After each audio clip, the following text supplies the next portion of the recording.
Sí, Sí, doctora. doctora. Muy bien. Bueno, pues hola a todos, buenas noches para los que se conectaron después. Vamos a empezar con la clase de hoy.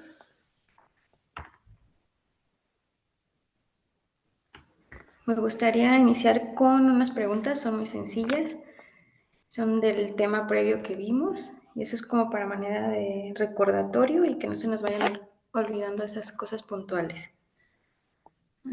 Eduardo, ¿me escuchas? Eduardo.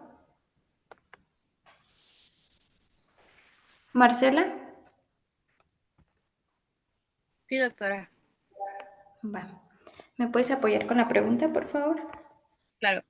La prueba diagnóstica para calasia, que es considerada como el estándar de oro, es... Ay, Jesús.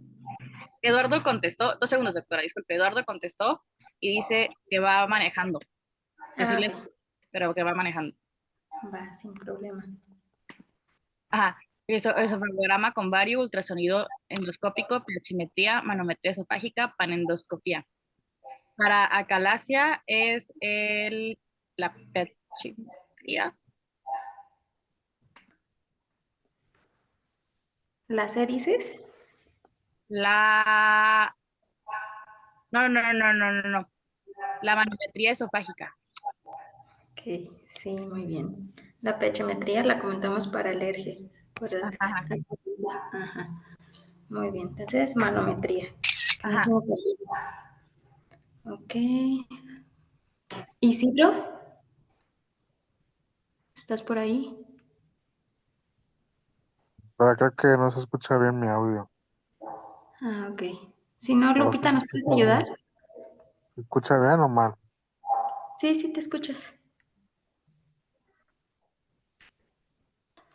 ¿Nos Sí, apoyas con la primera imagen, por favor? sí, pues la primera es la sacacorchos. Ajá. ¿Cuál es el diagnóstico? El diagnóstico es esófago, espasmo difuso. Muy bien. ¿Nos quieres apoyar con la segunda? La segunda parece ser pues no sé si es un pico de pájaro o es un megaesófago. Muy bien. Hace Sí, la pico de pájaro, pájaro. la punta del lápiz. Muy bien. Muy bien, Isidro. A ver, Fernando.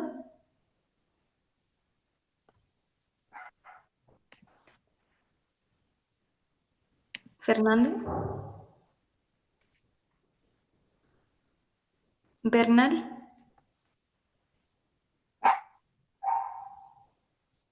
¿Alguien que quiera Fernando, participar?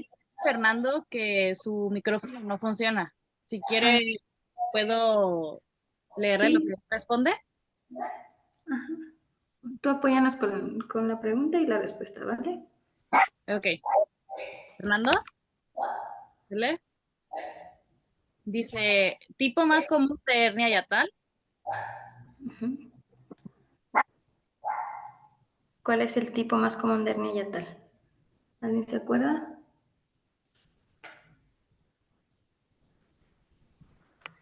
Dicen que por desplazamiento.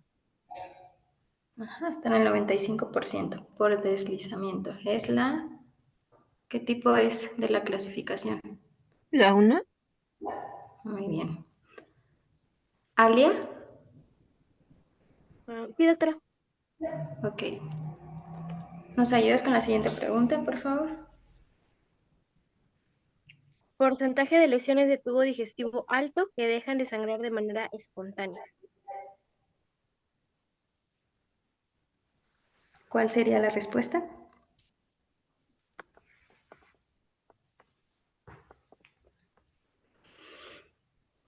No estoy muy segura, doctora, pero creo que eran... mm,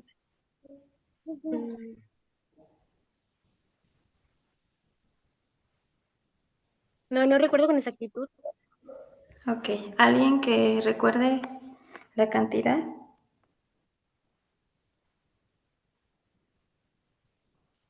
Esto es para todos. Si alguien se la sabe, puede contestar.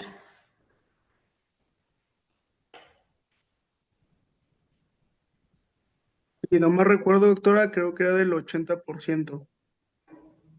Ok, sí, muy bien. A ver, ¿quién me apoya con la última pregunta? Marcela, ¿ya me escuchas?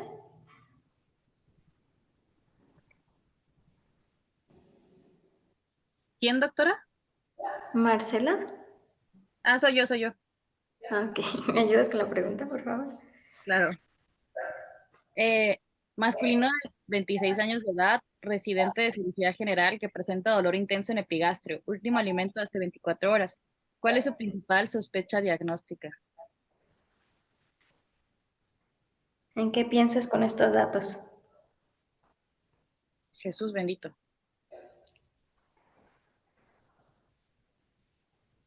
En una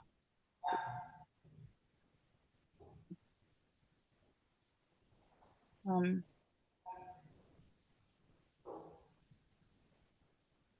epigastrio.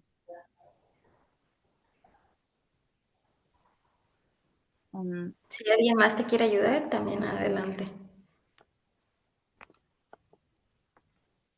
Son cosas así puntuales. No les puse tanta paja en la pregunta. Son como las características típicas del diagnóstico y es por lo mismo, para que no se nos olviden esos puntos. ¿Alguna úlcera? ¿Qué úlcera? Mm, ¿Gástrica? ¿Alguien difiere o están de acuerdo todos?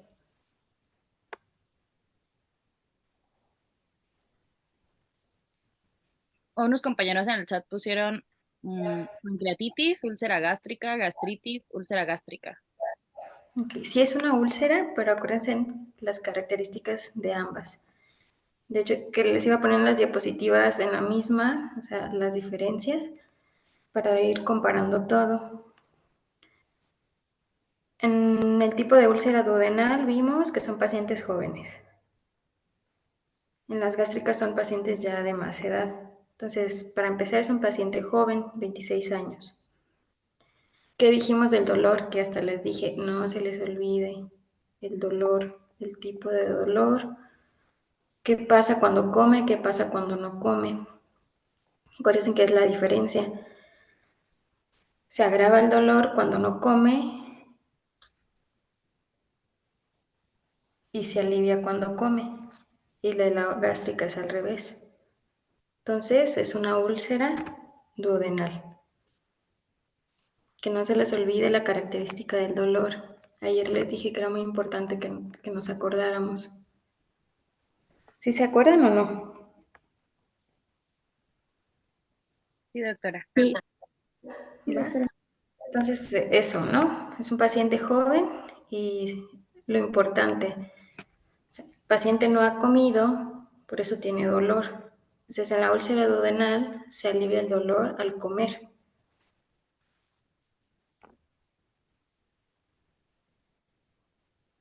Y en la gástrica generalmente se agrava el dolor cuando come o a la media hora después de comer. Entonces, esa es la diferencia. Bueno, ahora sí vamos a empezar con la clase de hoy. Entonces, si les quedan dudas de los temas previos, pues lo vamos a seguir repasando con preguntas, ¿sale? Porque todavía ahí tenemos algunas, no nos quedan claras algunas situaciones. Entonces, vamos a hablar de la enfermedad de Crohn. Okay.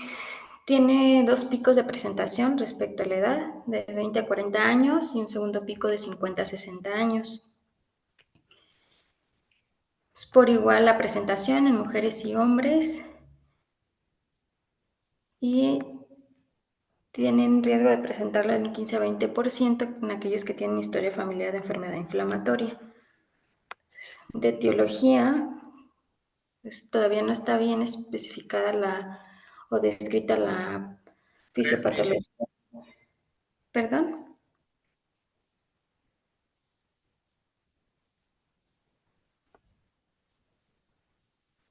Creo que no era para nosotros, ¿verdad? Bueno, pero se describe causa infecciosa, autoinmunitaria, genética y ambiental. La presentación de la enfermedad de Crohn va a ser diarrea no sanguinolenta, dolor abdominal, lesiones anorrectales, desnutrición y también se van a presentar manifestaciones extraintestinales. ¿Qué es importante de aquí? Que nos puede hacer la diferencia en un caso clínico con CUSI.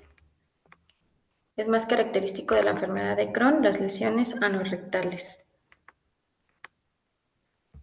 En cuanto a la distribución de las lesiones, en la enfermedad de Crohn es una afección transmural, es decir, todas las capas del colon, todas las capas del intestino. Entonces, se puede presentar como lesiones aisladas o bien todo el tracto gastrointestinal.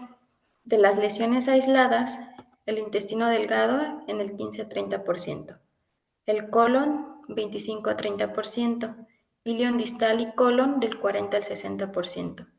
Solamente el duodeno, solamente en el 0.5 a 7% y el ano recto en el 3%.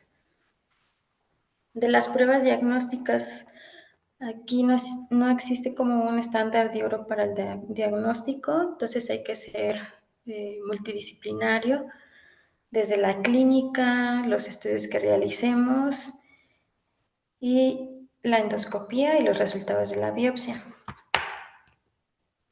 ¿Qué es importante de aquí? El tipo de lesión. Que no se nos olvide, afección transmural, todas las capas del intestino.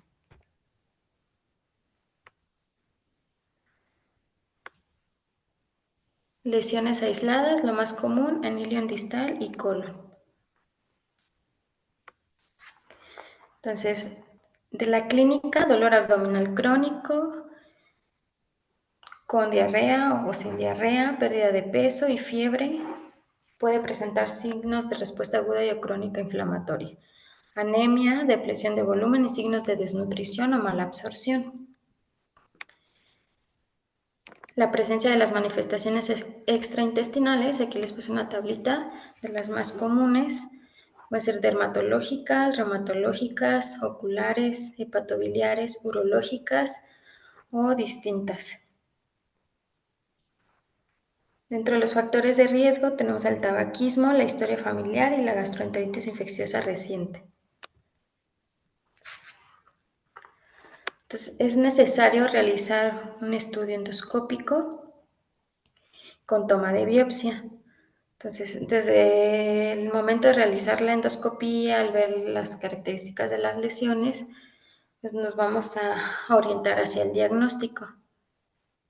Entonces, hay que hacer el estudio histopatológico del ilion terminal y de cada segmento del colon. Del ilion terminal, como comentamos, con el mayor porcentaje de frecuencia. En la endoscopía inferior vamos a encontrar lesiones discretas o segmentarias, que son denominadas lesiones a saltos. Entonces, afección transmural y son lesiones salteadas. ¿Okay? Dos características importantes de la enfermedad de Crohn. Con apariencia de adoquín, eso es lo del empedrado. ¿Sí? Afección transmural, lesiones en empedrado salteadas. Múltiples ulceraciones aftosas, estrechamiento y o estenosis anormal y fístulas. En la endoscopía superior vamos a buscar lesiones con apariencia como la articulación de un bambú, un aspecto en forma de muesca, aspecto de adoquines, múltiples ulceraciones aftosas, erosión irregular en forma de úlceras, protuberancias en forma de cuentas, pliegues, membrana mucosa granular y estenosis.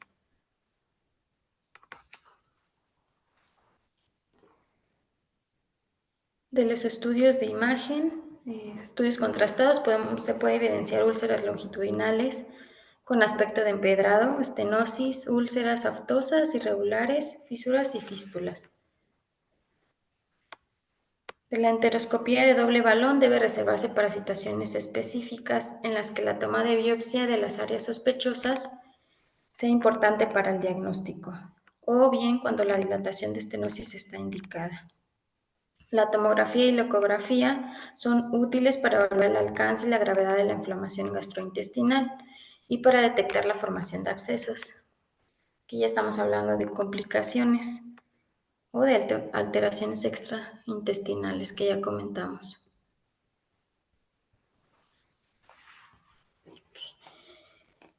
A nivel histológico, no existen datos histológicos patognomónicos. Ya comentamos que pues, es un manejo, un abordaje multidisciplinario. Y podemos tener granulomas no caseificantes, fisuras, úlceras, metaplasia foveolar, inflamación crónica transmural. El diagnóstico definitivo va a ser clínica, estudios de imagen, la endoscopía y el resultado de la biopsia. Entonces, tenemos que clasificar la enfermedad de Crohn y se utiliza la de Montreal. Aquí tenemos las tablitas. Entonces hay que clasificar la enfermedad de Crohn con la de Montreal. Esto dependiendo de la edad, dónde se encuentra y cómo es la evolución. Ya que tenemos el diagnóstico de nuestro pacientito, tenemos que darle su seguimiento y seguir valorándolo. Y nos vamos a basar con el índice de actividad de la enfermedad de Crohn, que es la tablita de abajo, para ver si nuestro paciente nos está respondiendo al manejo. Entonces, menor o igual a 4, remisión de la enfermedad. 5 a 9, moderadamente activo, y más de 9, marcadamente activo.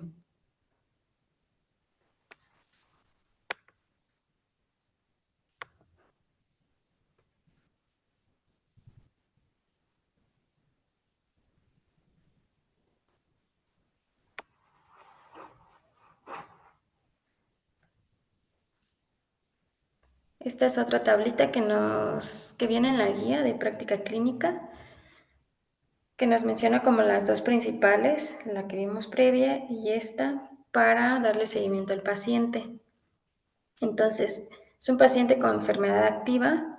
Si el índice de actividad es mayor o igual a 220, se encuentra en remisión si es menor a 150 y está respondiendo al manejo si disminuye igual o más de 100 puntos respecto al basal que teníamos al inicio del manejo.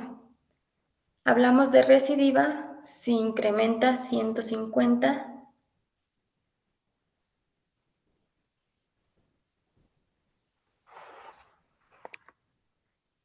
respecto al valor basal. Okay. De la clasificación de Montreal, no he visto preguntas que la clasifiquen como tal, pero sí les preguntan qué clasificación se utiliza. Y para saber si está el paciente activo o en remisión, pues con que se aprendan nada más los puntajes.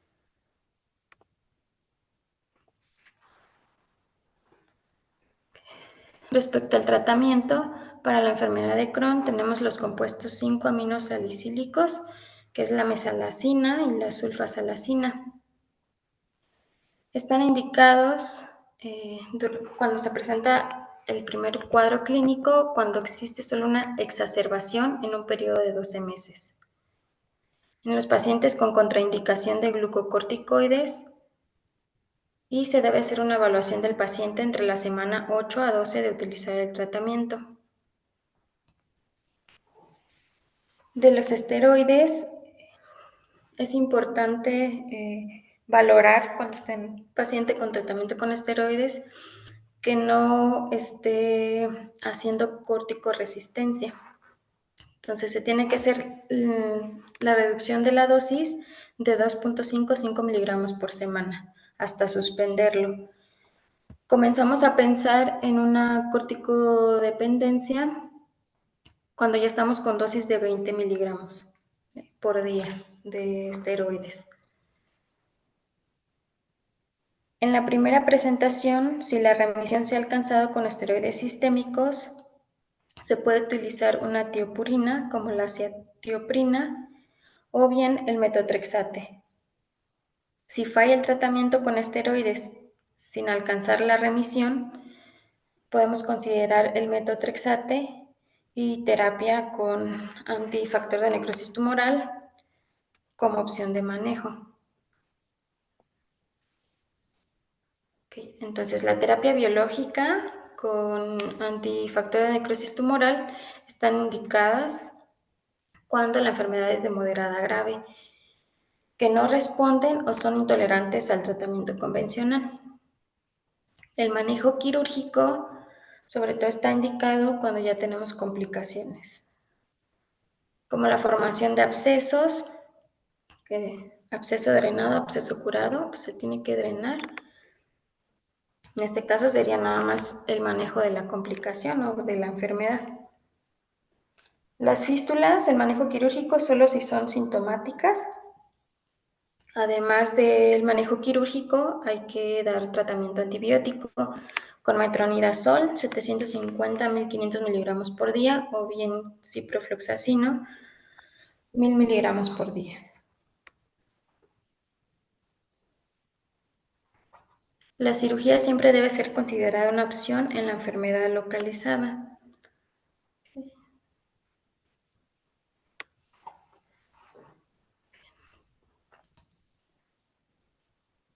De los procedimientos quirúrgicos que se utilizan para la enfermedad de Crohn, sabiendo bien que no es curativa la cirugía, en este caso, entonces, resección conservadora del intestino con anastomosis terminal primaria, resección del ilio distal y resección cecal con iliocolostomía, derivación exclusional para masas inflamatorias no resecables.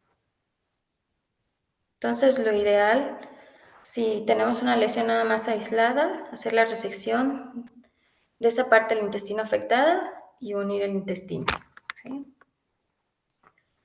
El pronóstico, que el paciente esté con remisión o con buena respuesta al manejo médico, no quiere decir que no se vaya a complicar. Entonces, tiene una recurrencia de 10 años después de la cirugía, hasta en el 50% de los pacientes, y los índices de reintervención a 5 años, cuando se hace una resección primaria, es hasta el 20%, y en caso de la derivación exclusional, hasta el 50%. La mortalidad de la enfermedad de Crohn es del 15% a 30 años.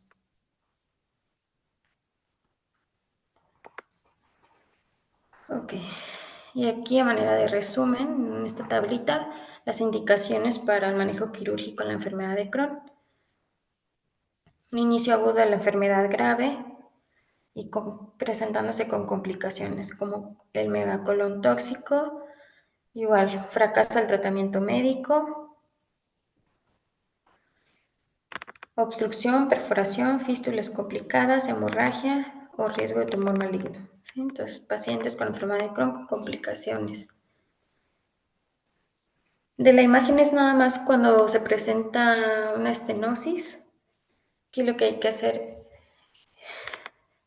es hacer el corte longitudinal de la parte del intestino que está estenosada y en lugar de cerrarlo longitudinal, lo cerramos transversal. De esa manera se hace la luz más amplia. Complicaciones de la enfermedad de Crohn: fístulas, abscesos, fisuras, úlceras, desnutrición y obstrucción intestinal. ¿Cuál es la más común? La obstrucción intestinal.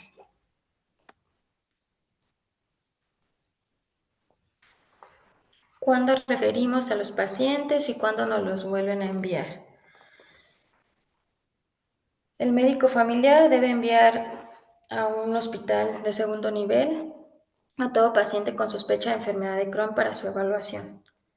Pacientes con complicaciones como estenosis, con síntomas de obstrucción, enfermedad fistulizante, perforación, megacolon o hemorragia, deben ser evaluados por la especialidad médica correspondiente.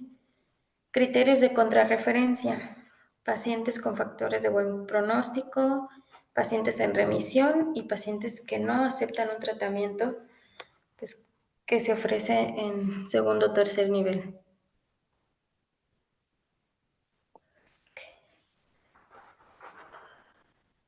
Ahora vamos a hablar de CUSI, que es una enfermedad inflamatoria intestinal igual, que afecta a la mucosa y su mucosa del colon y recto. Aquí va a ser muy característico que se presenten intervalos de agudización y remisiones. Entonces, los picos de presentación es de los 15 a los 25 años y de 40 a 60 años. Y un último pico en mayores de 70 años. Igual la relación de género 1 a 1. Menciona la guía como factores protectores el tabaquismo y la apendicectomía. Se asocia a un 5 a 10% hereditario y no está bien estudiada igual la fisiopatología, pero están estos dos cromosomas, 12q13 y 6, asociados como causa genética. Aumenta el riesgo 10 veces en familias que ya han presentado CUSI. Igual, la clasificación de Montreal, hay que clasificar CUSI también como la enfermedad de Crohn. Entonces puede ser proctitis ulcerosa, es un compromiso limitado al recto, el límite superior de la inflamación no supera la unión recto-sigmoidea.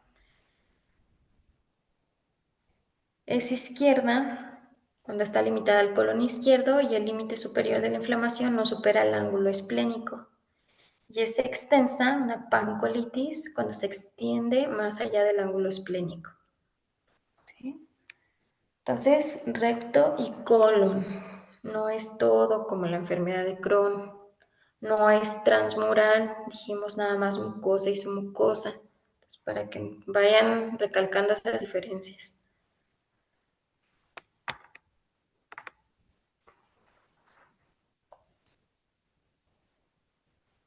Igual tenemos que valorar cómo responde al tratamiento, darle seguimiento al paciente y también tenemos un índice de actividad.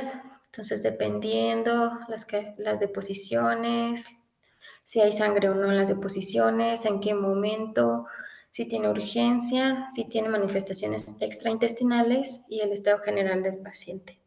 Entonces, hablamos de brote cuando hay aparición de la sintomatología que indica la inflamación del intestino, de remisión cuando hay ausencia de síntomas o cuando el índice de actividad es menor o igual a 2. De respuesta al tratamiento cuando hay mejoría de los síntomas, esto es con una disminución del índice de actividad mayor a 1.5 puntos. Recaída o recidiva, un paciente en remisión que sufre un nuevo brote, es decir, el índice de actividad mayor o igual a 5, y alrededor del 95% de los pacientes va a tener una recaída en los primeros 10 años. Enfermedad refractaria, cuando no responde al tratamiento, y enfermedad corticodependiente si se reduce o retira el tratamiento con corticoides y el paciente presenta una recaída en los primeros 3 meses de que se suspendió el tratamiento con esteroides. Entonces, la clínica de CUSI en 80% es colitis distal, solo el 20% va a ser pancolitis y de un 10 a 20% es fulminante. Va a presentar diarrea, dolor abdominal, rectorragia, tenesmo, pérdida de peso, anemia, fiebre, cansancio, fatiga y anorexia. También vamos a tener manifestaciones extraintestinales hasta el 25 al 30% de los pacientes, como artritis periférica, oligoarticular o poliarticular, espondilotropatía, piedema gangrenoso, eritema nodoso, aftas, uveitis, episcleritis, colitis esclerosante primaria. Entonces, igual, como en Crohn, ¿no? Dermatológicas, articulares, oftálmicas y de hígado. Entonces, es muy característico de estos pacientes lo que les comentaba al inicio, o sea, que presenten cuadros de remisión y cuadros de enfermedad activa.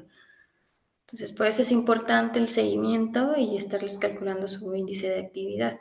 Ya vimos las definiciones, ya vimos los puntajes. Entonces, hay que aprendernos el corte de cuando es una remisión, una recaída. El brote dijimos porque el paciente tiene síntomas nuevamente. Okay. Y pues tenemos aquí una tablita un poco cargada, pero es como resumida de los medicamentos para el tratamiento, que también los mencionamos en la enfermedad de Crohn, para si quieren tomar una captura, que luego de repente pregunten por ahí el mecanismo de acción. Entonces, ahí. Igual los aminosalicilatos, la mesalazina, la sulfasalazina, los esteroides,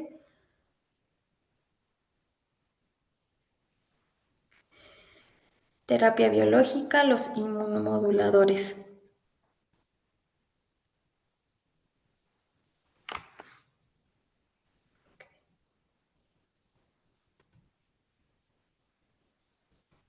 Entonces, los esteroides se indican cuando el paciente está con enfermedad aguda, o sea, la enfermedad está activa. No deben ser una terapia de mantenimiento, por eso hablamos de ir reduciendo la dosis y suspenderlo. Entonces, esto es parecido a la tablita previa, son resúmenes de los medicamentos. ¿Cuándo está indicada una cirugía en CUSI? Cuando hay fracaso del tratamiento médico para controlar la enfermedad. Y el 80% de las veces que se realiza cirugía en CUSI es por esto, ¿no? No respondió al manejo médico. En caso de complicaciones como perforación, hemorragia, megacolon, obstrucción o bien presencia de cáncer o displasia de alto grado. Entonces siempre, ¿no? Hay que empezar con el manejo médico y ir viendo la respuesta de nuestro paciente y como lo dice aquí la pirámide, ¿no? Iniciamos con el tratamiento inicial, no responde, tenemos las alternativas hasta la cirugía porque no nos respondió al resto de los tratamientos. ¿Cuáles son las cirugías en el caso de CUSI? Proctocolectomía total, proctocolectomía con anastomosis ilioanal, colectomía total con anastomosis iliorectal. La de la imagen corresponde a la segunda, proctocolectomía con anastomosis ilioanal, y es la de elección. ¿Okay? Complicaciones de CUSI. Hemorragia masiva hasta en el 3%, perforación igual 3%, megacolon tóxico en el 5%, tromboembolismo venoso en el 5.5%. Dentro del manejo médico en CUSI, sí es importante igual agregar tromboprofilaxis por esta situación, y más si el paciente está hospitalizado. Estenosis colónica, tiene riesgo de desarrollar cáncer colorectal hasta el 15%. Y a partir de 10 años que el paciente lleva con la enfermedad, va a ir incrementando el riesgo por año 0.5%. Osteoporosis hasta el 50% de los pacientes e infecciones oportunistas. Muy bien, ahorita le seguimos. A ver, ¿quién quiere ayudarme con una pregunta?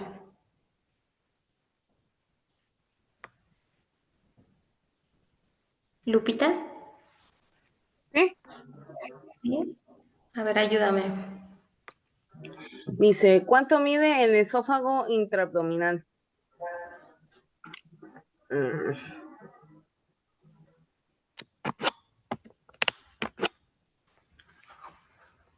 ¿Alguien que nos quiera ayudar, que se acuerde?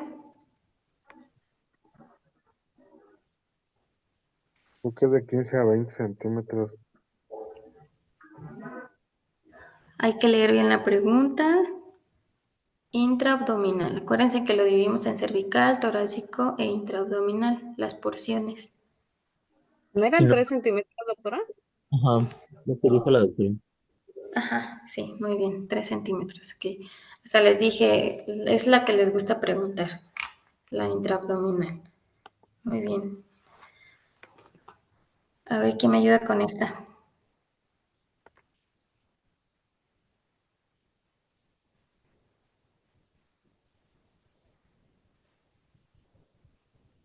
¿Bernal?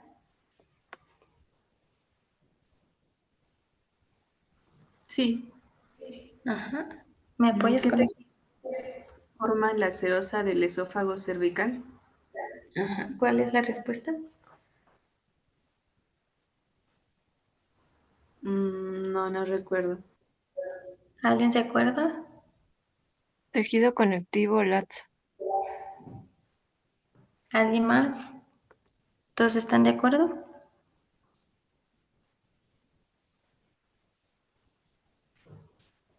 ¿Nadie tiene otra respuesta?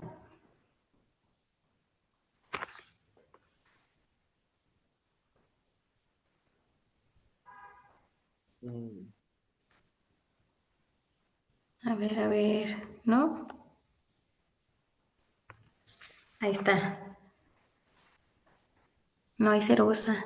En la porción cervical y torácica no hay serosa. Es adventicia, acuérdense. ¿Vale?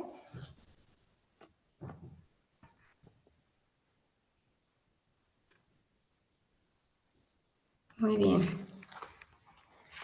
Bueno, vamos a hablar de la enfermedad diverticular. Hay que tener presentes ciertas definiciones. Que haya divertículos en el colon no significa que el paciente tenga enfermedad diverticular. Entonces, los divertículos son protuberancias en forma de saco en la pared del intestino grueso. Son la alteración anatómica más frecuente en el colon humano. Diverticulosis es la presencia de los divertículos en el colon. También tenemos falsos divertículos o pseudodivertículos, que es la versión de las capas mucosa y submucosa, pero no de la capa muscular. Que los divertículos verdaderos son todas las capas. ¿Okay? La enfermedad diverticular, entonces, es cuando la diverticulosis, es decir, los divertículos en el colon, nos producen síntomas con distensión abdominal, dolor abdominal y cambios en el hábito intestinal. El 25% de los pacientes con diverticulosis va a desarrollar enfermedad diverticular.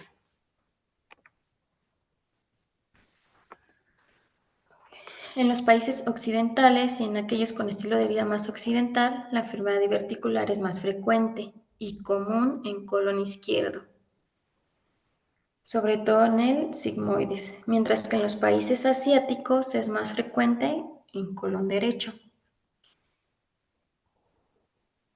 Inferior al 5% de la población con menos de 40 años, del 5 al 10% en la quinta década de la vida y el 30% alrededor de los 60 años. En los pacientes de la séptima década de la vida se pueden presentar hasta el 80%. Entonces, entre más grande, mayor riesgo de presentar divertículos. ¿Cómo vamos a clasificar la enfermedad diverticular?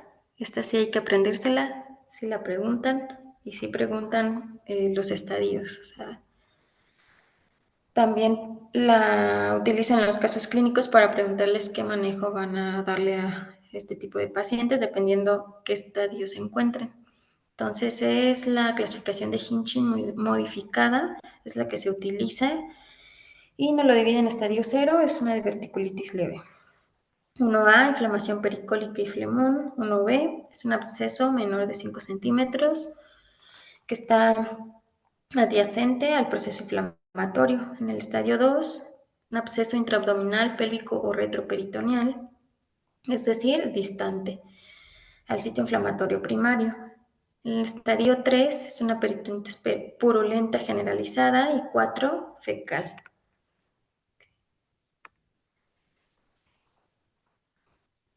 Esta es otra clasificación también actual que se utiliza de la Sociedad Mundial de Cirugía de Urgencia, pero la otra es la que viene en la guía. Entonces, esta no es información actual, pero esta es la que nos tenemos que aprender.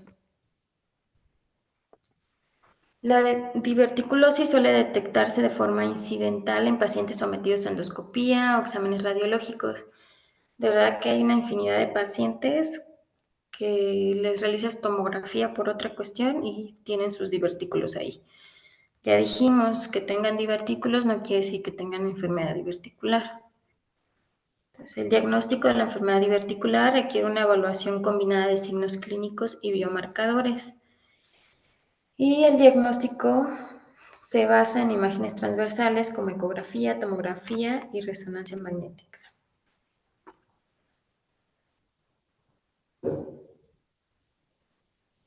Okay. Predictores independientes de la diverticulitis del colon izquierdo es la edad, uno más episodios previos, síntomas, aumento del dolor con el movimiento, ausencia de vómito, resistencia localizada, tenemos en el cuadrante inferior izquierdo, y una PCR mayor de 50. Entonces, todos estos datos nos hacen sospechar de enfermedad diverticular. Estudio de imagen de elección, también lo preguntan, que no se nos olvide. Tomografía. Es una tomografía abdominopélvica y tiene una sensibilidad del 94% y especificidad del hasta el 99%. La colonoscopía también está indicada siempre y cuando el paciente no se encuentre con una diverticulitis aguda, porque existe el riesgo de perforación intestinal. Por lo mismo, el tejido dañado, inflamado, que puede incluso estar sangrando, porque en el divertículo suelen encontrarse vasos sanguíneos, que es donde suelen formarse. Entonces, actualmente se recomienda que hay que esperar 6 a 8 semanas después del episodio de la diverticulitis aguda para descartar cáncer colorectal, o sea, para realizar la colonoscopia.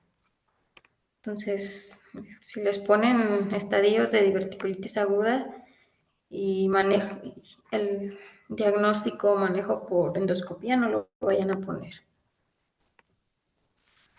Tratamiento conservador de la diverticulitis no complicada puede tener la resolución del cuadro hasta en el 100% de los pacientes, siempre y cuando no esté complicada.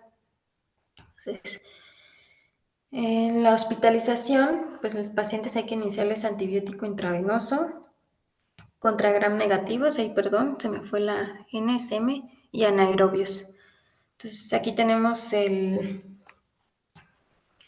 esquema antibiótico, que es ciprofloxacino, ceftriaxona más metronidazol. Si solo vamos a utilizar un antibiótico, sería carbapenémico. Se sugiere utilizarlo de 7 a 10 días. Entonces, el manejo conservador hospitalario con antibióticos tiene éxito hasta el 73% de los pacientes. El drenaje percutáneo tiene un éxito de hasta el 81% de los pacientes. Okay. El tratamiento quirúrgico está indicado en casos de peritonitis generalizada. ¿Qué se debe de hacer? Una anastomosis primaria con ileostomía derivativa en asa. Esto sería lo ideal. Depende del paciente, depende de las condiciones. Ayer les comentaba lo de el control de daños nada más cuando es una urgencia quirúrgica. Entonces es importante las características del paciente que les pongan en un caso clínico. O sea, el paciente puede tener incluso peritonitis fecal, pero sí está estable, o sea, se entró a quirófano estable. Entonces le podemos dar la oportunidad de hacer la anastomosis. Sigmoidectomía de urgencia en peritonitis difusa cuando no hay mejoría de la sepsis en pacientes hospitalizados y en pacientes sin mejoría después del tratamiento médico percutáneo. En manos especializadas, en un hospital donde se tenga la infraestructura, o sea, cirugía laparoscópica, aunque sea una peritonitis. Criterios de referencia. Si hay recurrencia de la diverticulitis o falta de recursos o experiencia para tratar diverticulitis complicada.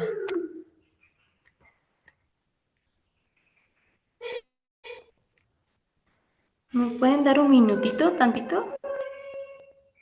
Claro, doctora. Sí, abrí la puerta, espérame.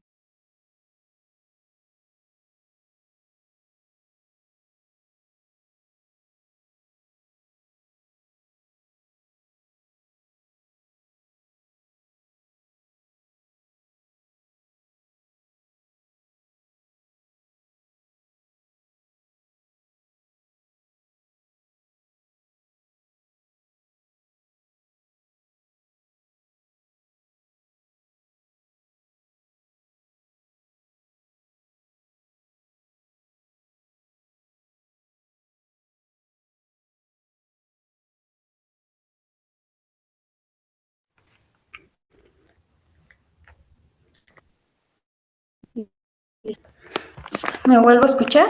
¿Se ve? Sí, doctora. Muy bien.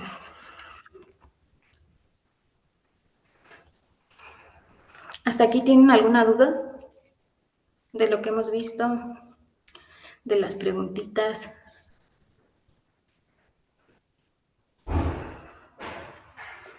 Por el momento no, doctora. ¿No? ¿Todo bien? Bueno, ahorita vamos a ver al final si es cierto, ¿eh? Ok, entonces, abdomen agudo se define como el síndrome clínico que engloba todo dolor abdominal de instauración reciente, generalmente de menos de 48 horas de evolución o hasta 6 días, que tiene repercusión del estado general y requiere de un diagnóstico rápido y preciso ante la posibilidad de que sea susceptible de tratamiento quirúrgico.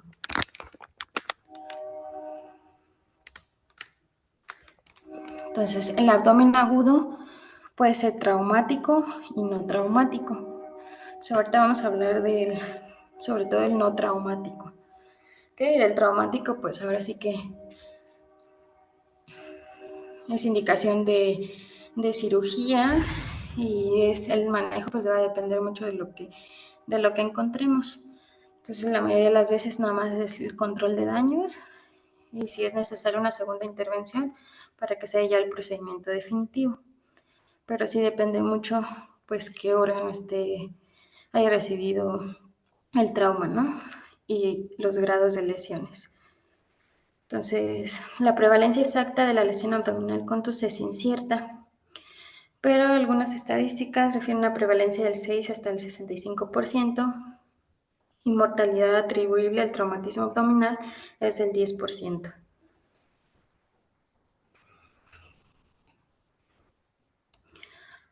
El dolor suele acompañarse de uno o más signos de irritación peritoneal, como es la rigidez, incremento de la sensibilidad con o sin rebote y resistencia abdominal involuntaria. Otras manifestaciones dependen de la ubicación del órgano afectado. Entonces aquí, sobre todo para saber, tenemos que saber la anatomía de lo que hay en el abdomen para poder imaginarnos o pensar en cuál es la patología dependiendo dónde, en qué parte le duele a nuestro paciente del abdomen, ya sea por cuadrantes. Desde las causas de abdomen agudo más comunes: gastrointestinales por perforación de víscera hueca, divertículo de Meckel, isquemia, diverticulitis aguda, cáncer, sangrado de tubo digestivo, pancreatitis u oclusión intestinal, gineco-obstétricas, enfermedad pélvica inflamatoria, salpingitis aguda, quiste de ovario complicado, y en el embarazo también se pueden presentar patologías digestivas, apendicitis, colecistitis o bien por embarazo ectópico. Entonces, a pesar de que sea de cirugía general, muchas veces sí nos toca pasar pacientes en que la patología o la causa del dolor terminó siendo de ginecología. Entonces, ante la duda de si es de ginecología o de cirugía, siempre lo pasamos nosotros, ¿no? Entonces, aquí tenemos una imagen que, dependiendo del sitio del abdomen, nos hace sospechar en qué podría ser, qué patología, qué órgano. Entonces, respecto a lo quirúrgico de abdomen, la patología quirúrgica en el servicio de urgencias más común va a ser apendicitis. Apendicitis aguda es lo más común. Entonces, si ven, todo se relaciona con la anatomía. Entonces,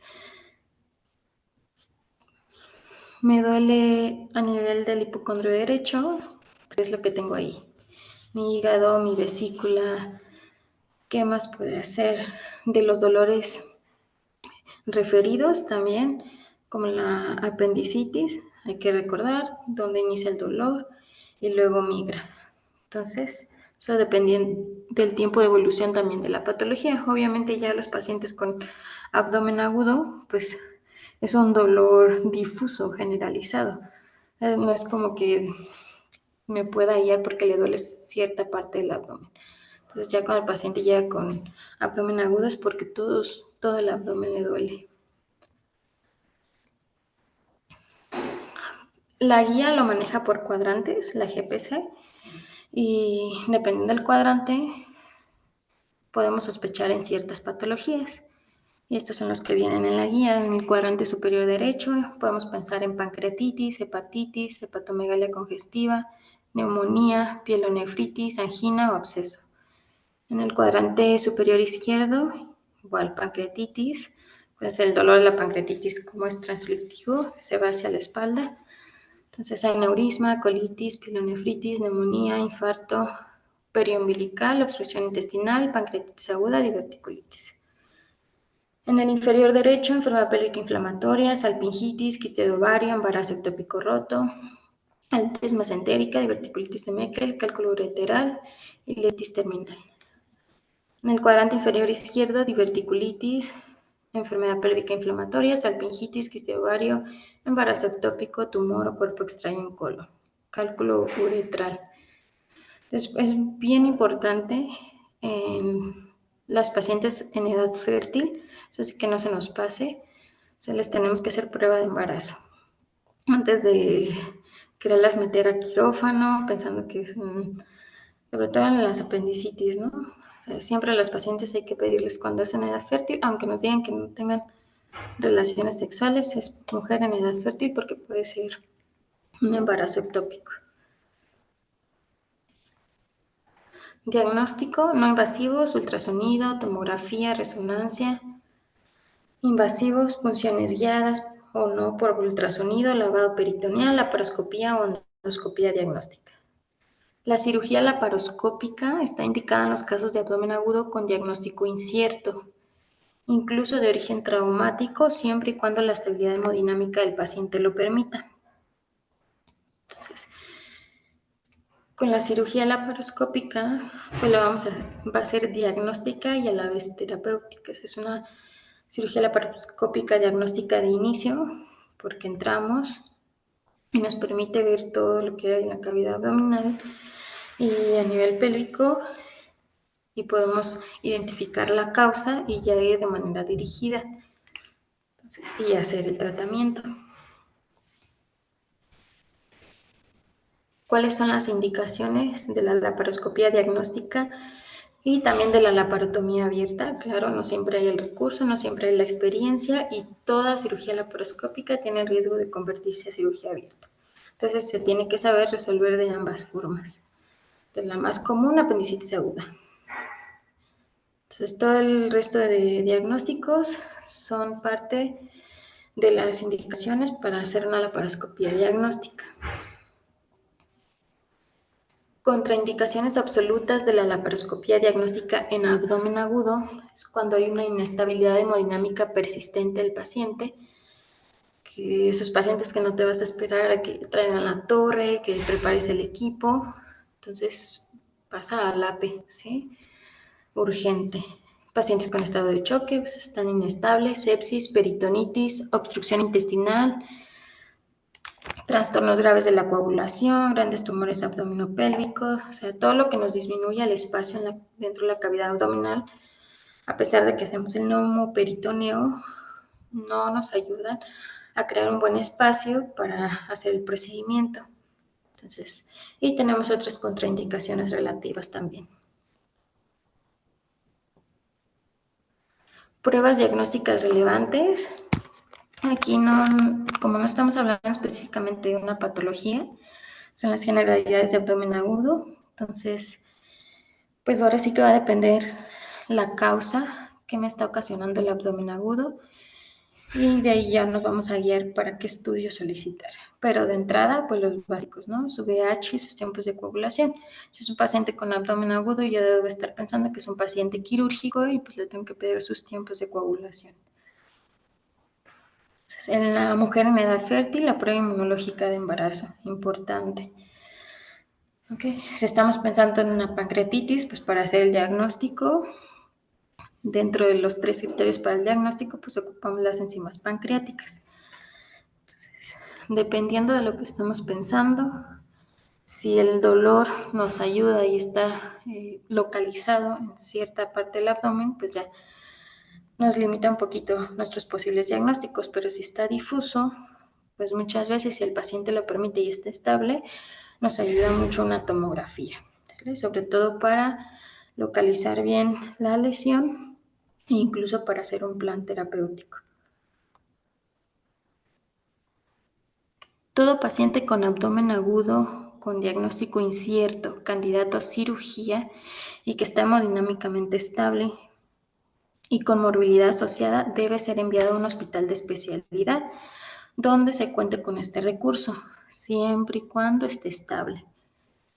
Todo paciente con resolución quirúrgica no complicada será citado a la unidad de medicina familiar para un retiro de puntos de las heridas en 7 a 10 días. No se cita al retiro de puntos con la especialidad médica. Entonces, todo paciente con resolución quirúrgica será citado a los 15 días, ahí sí, para hacer la valoración, darle el seguimiento postquirúrgico al paciente. ¿Tienen alguna duda? Hasta el momento no, doctora. ¿Seguros? ¿Me fui muy rápido? Díganme. No, sí está bien, doctora.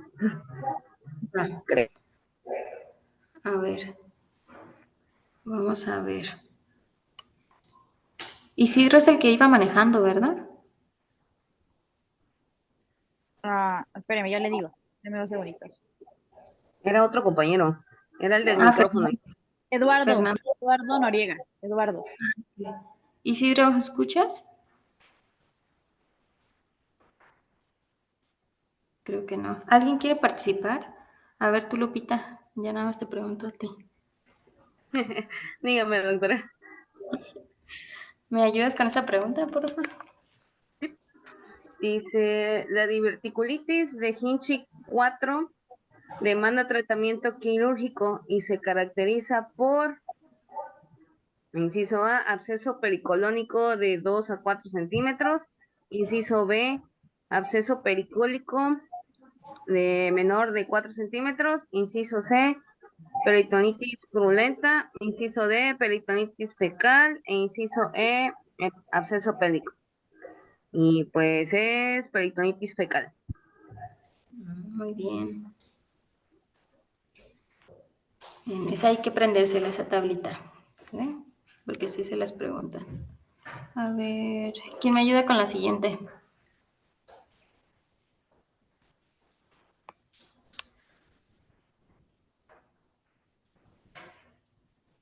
¿Quién quiere participar? Si no, Lupita otra vez va a contestar. Si quiere yo, doctora. Dice, una característica distintiva importante de la enfermedad de Crohn cuando se le compara con la colitis ulcerativa es A, falta de lesiones salteadas, B, respuesta al tratamiento biológico, C, enfermedad trianal, D, presencia de artritis. Falta de lesiones salteadas, ¿no? Porque dijo que era una característica. Sí, es característica. Perdón, sí es la respuesta correcta. Concuerdo con la compañera. Muy bien. Eso.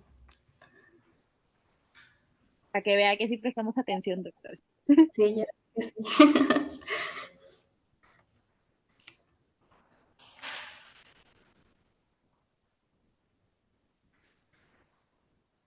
Muy bien. A ver, y de esta, ¿recuerdan qué otra característica era importante recordar?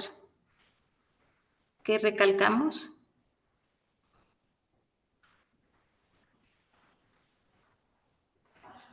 De Crohn. Se hicieron las lesiones salteadas. ¿Y qué más? ¿Que eran transmurales? Ajá, muy bien. O sea, todas las capas, ¿no? Del intestino. Que había, ¿cómo se llama? Y que había más como afección en lo que era el ilio distal y colon.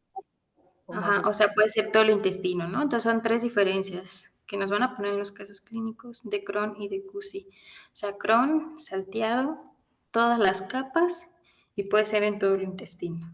o sea, delgado y grueso. Y QC es intestino grueso nada más. Es continuas las lesiones y no son todas las capas. Entonces son bien diferentes esas tres diferencias que no se nos olvidan. Doctora, una pregunta en cuestión a Crohn. Yo me acuerdo que en alguna clase con algún doctor nos llegó a decir en la uni que el Crohn podía afectar un poco más arriba de intestino grueso, que puede llegar más arriba, que en sí puede afectar todo el tubo digestivo. No estoy seguro si estoy recordando bien o mal.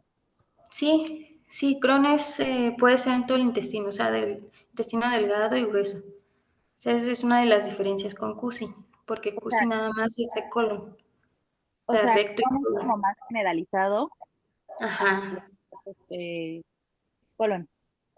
ajá, QC es sí, como más localizado, digámoslo así. localizado, sí, exactamente. Sí, recuerdan que en Crohn hablamos de que podíamos encontrar lesiones aisladas en el ilion, solamente en el intestino delgado, sin que haya lesiones en el colon. Por lo mismo, porque puede ser en diferentes, ¿sí? En ambos intestinos, delgado y grueso. Y QC no, o sea, nada más es de colon, recto y colon, ¿sí? Ok, sí, gracias, doctora. Ah, ya les dije la respuesta.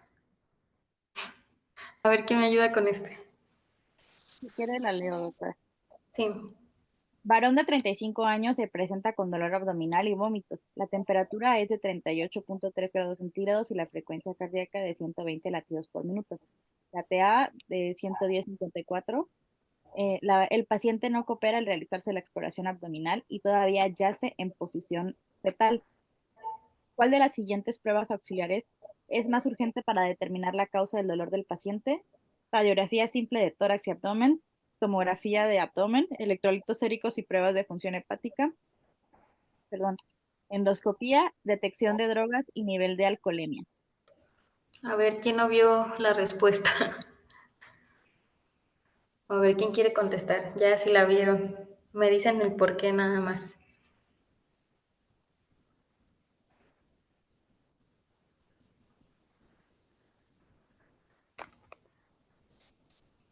¿Quién me ayuda con la respuesta?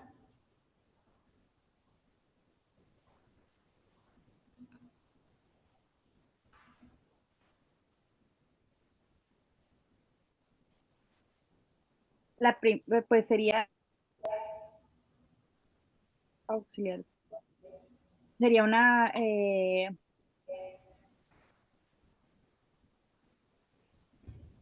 como tal se le podría hacer una endoscopía para ver si no se trata de un fusión, un Crohn, ¿no?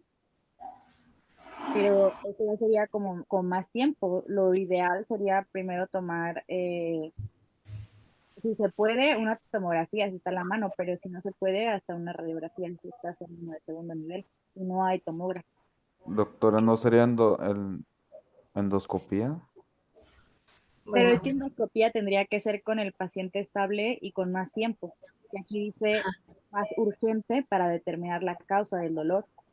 sí. Aquí el caso pues, no estamos especificando que estemos hablando de Crohn o de CUSI, o sea, sí estamos hablando de los temas que vimos, pero aquí es, pues el paciente llega con dolor y tiene fiebre, o sea, tiene fiebre y taquicardia, que puede ser por la misma fiebre, pero, o sea, trae alguna causa de abdomen agudo, ¿no?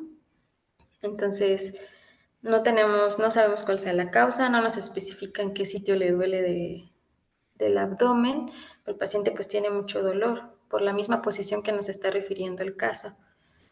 Entonces, aquí es prueba auxiliar más urgente, o sea, ¿qué es rápido, sencillo y que nos puede dar un dato? Ajá, nos puede dar ¿Radiografía? un dato de Radiografía. cuál sería la causa. Ujú. Sí, las radiografías simples de tórax y abdomen. ¿Alguien sabe por qué pediría una radiografía de tórax en un paciente con abdomen agudo? ¿Para qué me ayuda? Que también se puede Mejor. con una angina de pecho, ¿no? Bueno, sí, sí, pues hay causas, Para ver si no hay causas, por alguna ejemplo, lesión hacia del vaso, tórax. por ejemplo, Para ver si no las hay lesiones del aire. vaso puede dar un dolor por Ujú. del hombro izquierdo y simular alguna causa torácica, pero ahí en ese caso, pues si el paciente también llega con dolor torácico, no haces una radiografía, haces un electro, ¿no? Porque siempre es más importante descartar un infarto, pero no, o sea, no es por eso. O sea, solamente le duele el abdomen, ahí está. Pero yo le pido una radiografía de tórax, ¿por qué? ¿Alguien sabe? Por los niveles hidrogénicos, doctora, con Sí, alguna burbuja gástrica también. para descartar perforación de víscera hueca de forma rápida, por lo del neumoperitoneo, porque se alcanza a ver ese disco de aire en el tórax.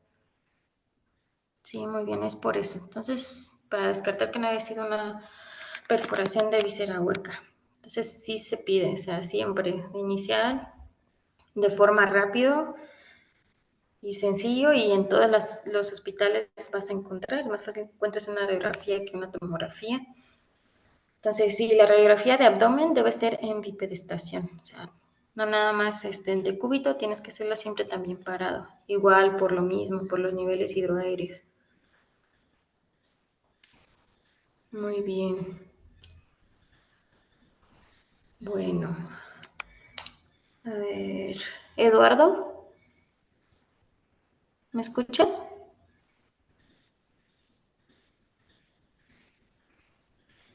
¿Alguien que me quiera apoyar? Nada más es decirme de la imagen que está en la presentación, cuál corresponde a CUSI y cuál corresponde a Crohn. Ah, la que tienes el lado derecho sería CUSI y la izquierdo Crohn, ¿no? ¿El derecho de la presentación o de frente? Yo estoy diciendo los míos de frente. Bueno, el que tiene segmentos rojos de pedacitos Ajá. dispersos sería Crohn y el otro que está como todo de una sola forma sería CUSI, ¿no? Ok, Casi. ese ya nos quedó claro, ¿verdad? Entonces, el, el patrón salteado y CUSI continuo. Muy bien, muy bien. ¿Tienen dudas? No hasta el momento. No, doctora, de momento todo bien. ¿Sí? ¿Algo que creen que nos haya hecho falta o así casos que hayan escuchado? Lo podemos poner en forma de preguntas, si algo creen que nos hizo falta de los temas y lo repasamos para la siguiente clase. Pues creo que son enfermedades que realmente se ven bastante seguido. Pareciera que no, y a veces están mal diagnosticadas y mal tratadas en muchos de los casos con los pacientitos, ¿no? Principalmente es eso, y tener en cuenta, y ahora sí que aprendernos, como usted dice, como las escalas para también tener en cuenta y no mal diagnosticar a los pacientitos. Sí, Sí. entonces, El año pasado, en el ENARM, sí recuerdo que me preguntaron a mí algo de la escala de Hinchi modificado, entonces esa sí se debe de aprender de cajón, como dijo usted. sí, lo que les digo es realmente ya repasándola, no está tan complicada, como va de los estadios a lo más localizado, a lo más generalizado, y es así, sí hay que aprenderse los datos. Hay algunas otras que, o sea, por verlas de la abundancia de datos que tiene, pero sí es importante aprendernos las puntuaciones. Entonces, como los rangos, los límites, esas cantidades de corte en las que, dependiendo de esta cantidad, yo ya sé que el paciente está respondiendo, no está remitiendo a la enfermedad o todavía continúa activa. Entonces, eso sí les pueden preguntar.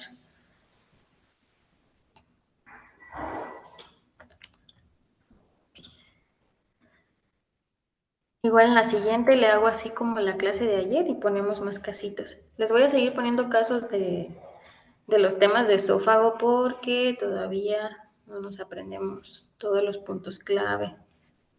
¿Ok? Hay que repasarlos.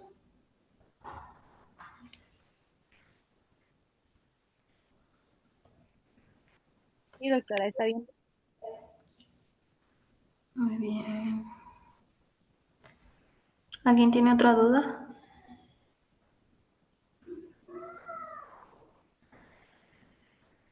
Le dije al doctor que, o sea, y como les dije ayer al inicio de la clase, con confianza, ¿eh? Si creen que quieren que hablemos de otro tema o de los que no vengan en el temario, ahí le avisan al doctor o me avisan en la clase y lo vemos.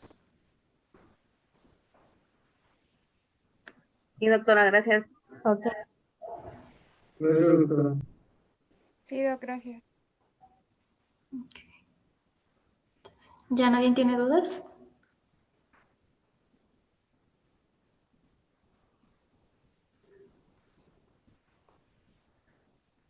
A ver, Hasta el momento no, doctora. ok.